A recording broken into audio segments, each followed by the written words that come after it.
Yo, it's like 1:40. I'm out camping right now during a windstorm in a big ass open area. It's not quite cold yet, but it's windy.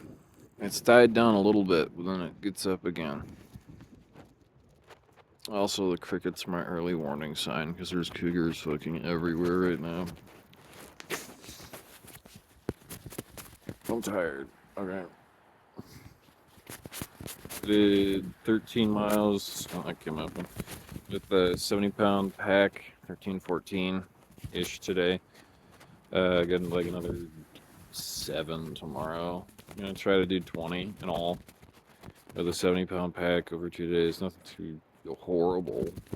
It's not fun. It sucks, but great if this fucking thing would stop.